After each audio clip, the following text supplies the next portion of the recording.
What is your opinion of Rheem versus Carrier furnaces? Rheem and Carrier are two of the biggest furnace manufacturers. Unlike York, you'll actually be able to find qualified installers and repair people anywhere in the country. What do you know about Rheem furnaces?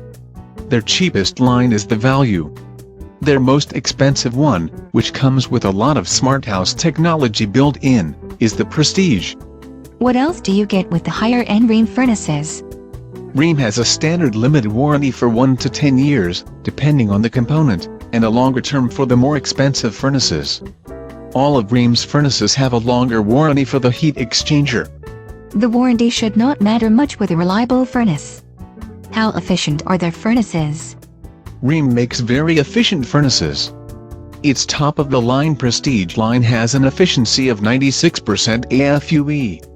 I rate that alongside the Whirlpool Gold washers and dishwashers that rate worse than their conventional appliances. A rip-off given the premium they charge for the high-end brand name.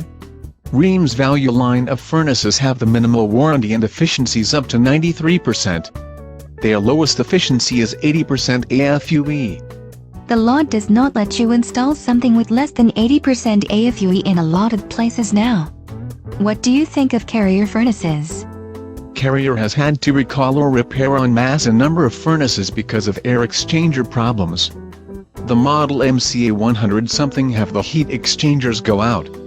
I think Carrier has a lifetime warranty on the heat exchanger.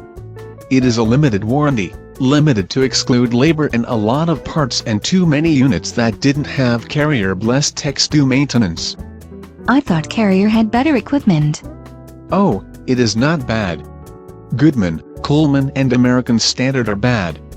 Should I pay extra for the premium, high-efficiency ones?